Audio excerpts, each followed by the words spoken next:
Hello, and welcome to Episode 7, The Physicality of Sherlock Holmes, Part 4, Holmes's Hands. If you watched the last video and it shut off rather abruptly, it is because my computer crashed while I was recording it, and that was basically at the end, so I didn't re-record it. If the video did not shut off abruptly, it is because my computer had corrupted the file that did exist, and so I will be re-recording it, and it will actually end properly, theoretically, given the hope that my computer does not fuck up again. Anyway, so in my last video, irregardless of whether or not I have to re-record it, I was talking about the suppression of Holmes' energy, his suppressed excitement, vibrating with tension, nervous energy, all of those phrases which come up, and how Elementary does such a great job of showing that in their Holmes. But what I feel that Johnny Lee Miller and his interpretation of Holmes does especially well is Holmes' hands. Now, I feel like I should warn y'all, I'm going to be talking a lot about Holmes' hands in this video, and if you are a hands person, this is pretty damn close to porn. So, you know, brace yourselves. I am not the voice for this sort of thing, but nonetheless, you can go and read it yourself and, you know, brace yourselves, because Watson is just as in love with Holmes' hands as fangirls and fanboys, I'm sure, everywhere. Whenever Watson describes Holmes in the stories, he tends to pick a couple of things that he describes over and over again. His eyes, the quality of his eyes gets described a lot. The way his brow furrows gets described a lot. But I think what Watson pays the most attention to are Holmes' hands. And so we're going to talk about Holmes' hands and his physicality. And there's a specific reason for this when it comes to Elementary. When you watch Elementary, watch JLM's hands. Watch the way they fidget and twitch. Watch how particular mannerisms show up over and over again in the same emotional settings, which is excellent acting, by the way. The ability to call back in one single specific hand tick and attach it to a particular emotion and have it show up repeatedly over various episodes. You can chart how Holmes is feeling and what Holmes is thinking through his hands. And it's beautiful because, first of all, his hands, I happen to like hands, but also because it's directly tied into canon. So we're going to go ahead and begin at the beginning with the study in Scarlet. Now, when we first have a study in Scarlet, obviously Watson is just meeting Holmes for the first time, and so we actually get possibly our only full physical description of Holmes. And I'm not going to read the entire thing for you. You can find it for yourself. But this is what he says about his hands. If I can find it. That's not the right page. That is why I can't find it. There we go. His hands were invariably blotted with ink and stained with chemicals, yet he was possessed of extraordinary delicacy of touch, as I frequently had occasion to observe when I watched him manipulating his fragile philosophical instruments. He was possessed of extraordinary delicacy of touch. Extraordinary delicacy of touch.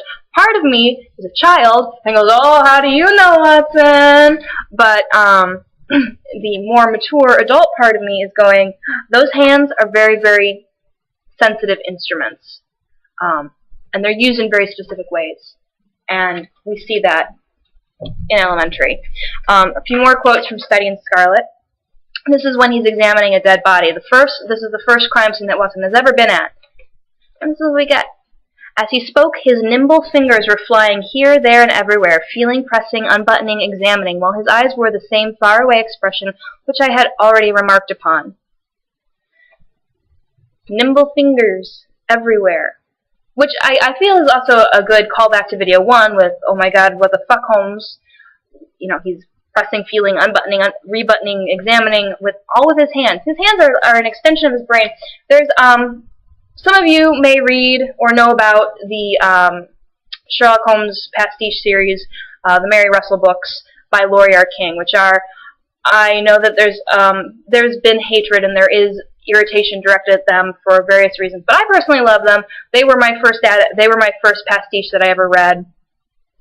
And in one of the books, A Letter of Mary, there's a character describing Holmes's hands, and the character describes his hands as an extension of his brain, which I think is a really excellent way to think of Holmes's hands, because they're tools for him, and they express what he's thinking and what he's feeling, but they're also as much a part of his arsenal as the magnifying glass, as the envelopes that he keeps, as his immense encyclopedic knowledge that he has worked so hard for.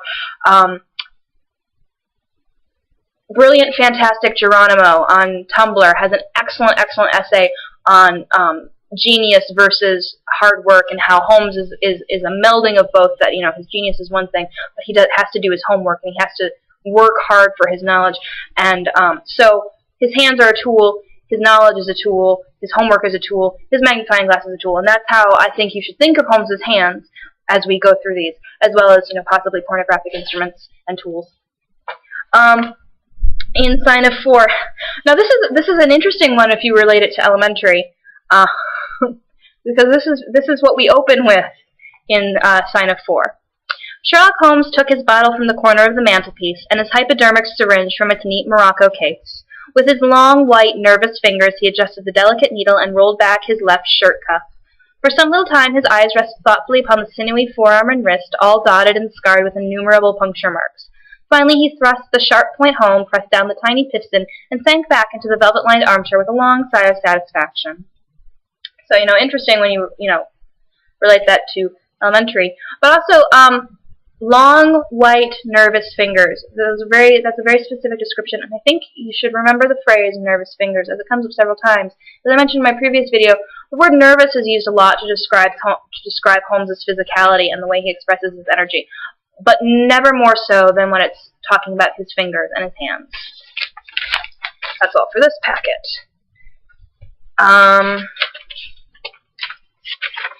In Speckled Band, we get a sense of how his hands reflect how he's feeling.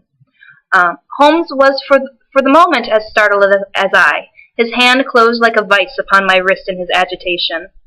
Then he broke into a low laugh and put his lips to my ear. "It is a nice household," he murmured. "That is the baboon." So, hands as an expression of an emotion. He's agitated. He grabs Watson. Missing 3/4. There were a number of letters, bills, and notebooks, which Holmes turned over and examined with quick, nervous fingers and darting, penetrating eyes. Nervous fingers again. Scandal in Bohemia. He chuckled to himself and rubbed his long, nervous hands together. Nervous hands. Now, I don't know what you see when you think about nervous hands, but I tend to think of hands that can't remain still, and hands that are always moving and tapping and very, very restless, which again I still feel is an excellent adjective to describe Holmes in general. And of course, when you watch Elementary and you look at JLM's hands, they are almost always moving. They are almost always jittering and skittering somewhere. And that's canon. That's very much canon. Nervous fingers, nervous hands. Blue carbuncle.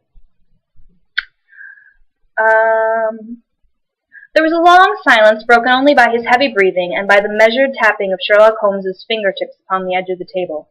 Then my friend rose and threw open the door. This is a more innocuous, less obvious reference to his hands. However, at the time he's deciding upon what a criminal's fate is going to be.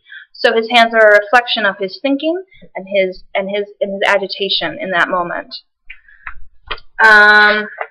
In Priory School, my friend rubbed his thin hands together with an appearance of avidity, which was a surprise to me, who knew his frugal tastes.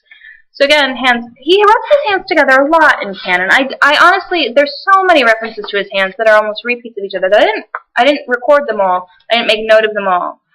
But he rubs his hands together a lot. In Norwood Builder, so my dear Watson, there's my report of a failure.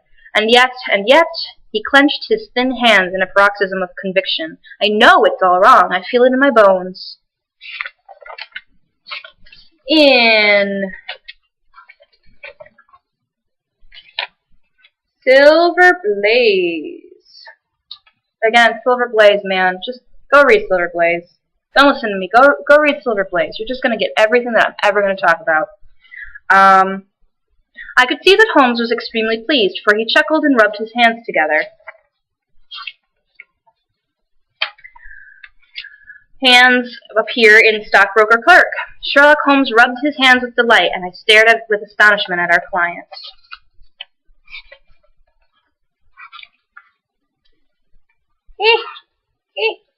Alright, this particular reference doesn't actually refer to his hands, but refers to his arm appendage as a whole. But I still think it's notable because of this continuing theme that we're seeing when it comes to Holmes's hands, and in this case, arm. It's from illustrious client. I had asked him whether anything was stirring, and for an answer he shot his long, thin, nervous arm out of the sheets which enveloped him, and had drawn an envelope from the inside pocket of a coat which hung beside him. Nervous. I mean, that's such a particular way to describe Holmes repeatedly.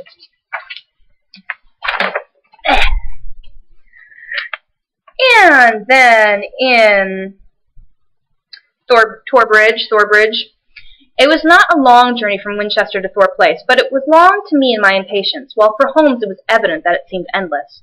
For in his nervous restlessness he could not sit still, but paced the carriage or drummed his long, sensitive fingers upon the cushions beside him.